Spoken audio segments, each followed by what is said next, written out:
Welcome back to another episode of Fishing the 262. We've got a custom rod building video here for you guys, and it's a topic I've never covered on the channel before, so hopefully everybody here can take something away from this video that's interested in building their own rods.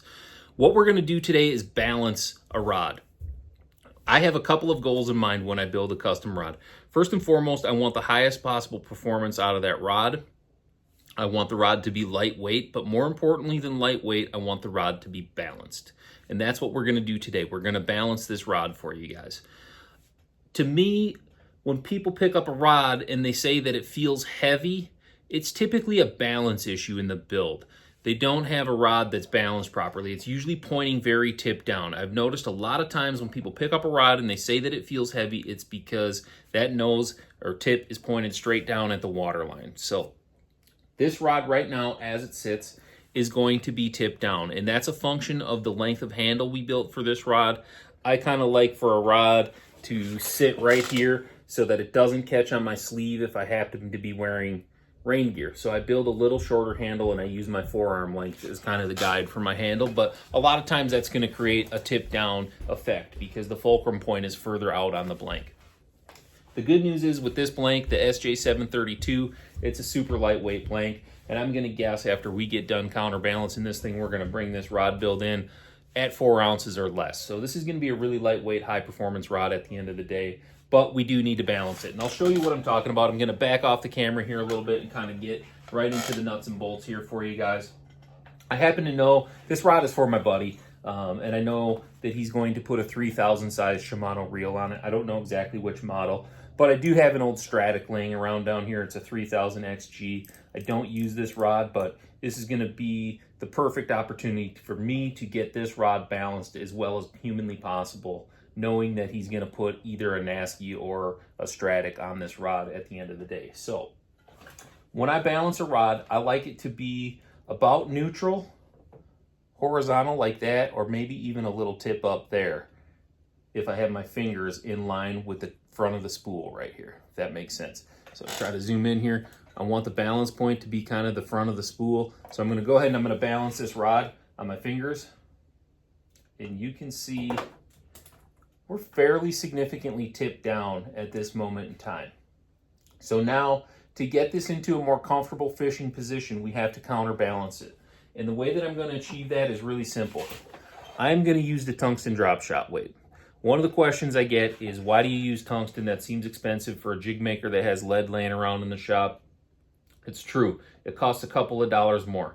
But at the end of the day, we're talking about a rod that should be on par or better than, and I say that reluctantly, but I have fished with an NRX Plus recently. This rod is going to perform at that level, NRX Plus or above. So this is going to be a high-end build when it's all said and done. So a couple dollars on a tungsten really doesn't matter at the end of the day, you guys. But if you want to use lead, you can. Just keep in mind we're counterbalancing. We want as much weight in the butt end of this as humanly possible. So if I were doing this right now to finish the rod, which I'm not going to finish this right now, I've got to get tip put on it, and I need to get finish put on this rod, but I have a new dryer coming from Mudhole tomorrow. My dryer is on the fritz, so we'll get finish put on this, and then we'll get this thing finished up. But normally what I would do is I would take my 2-part epoxy. I like to use the U40 rod bond. I've been using that for several years now, and I've never had an issue with it, so I will continue to use U40 rod bond until somebody convinces me otherwise. But what I would normally do in a situation like this is I would mix up that 2-part epoxy.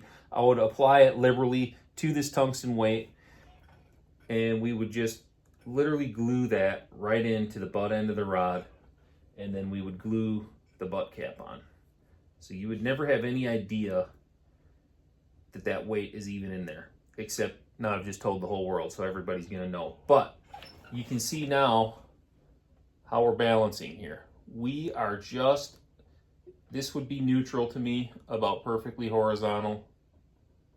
So we are just a little bit tip up, and I know that for the purposes of this rod, that's going to put us in a really good position to be comfortable to hold that rod all day and work that little micro finesse jig. We're building a rod for this jig right here for a buddy of mine.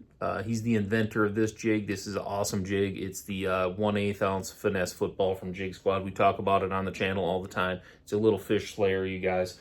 But again, because I know he's going to be fishing this rod with the tip more up in the air than it is going to be even perfectly horizontal or even pointed tip down. We want to be balanced just a little bit there. You can see I got my one finger there,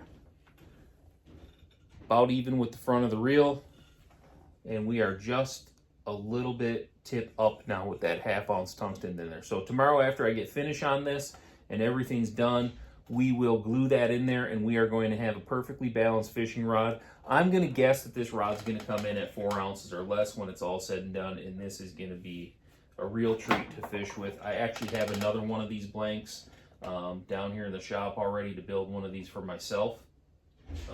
And we'll have to do a little bit different balancing act on mine because the reel I'm going to put on is going to be about 1.5 ounces lighter than that one. So it's going to just tweak the balance point just a little bit. But like I said, at the end of the day, lightweight, balanced. Balance is key, you guys. I don't care how light a rod is. If it's not balanced, it's not going to perform the way you want it to. It's not going to be as comfortable as you want it to be for the money that you've just spent on it. So if you're building your own rods and you need to balance one, now you know how. Thanks for tuning in. Tight lines, everybody.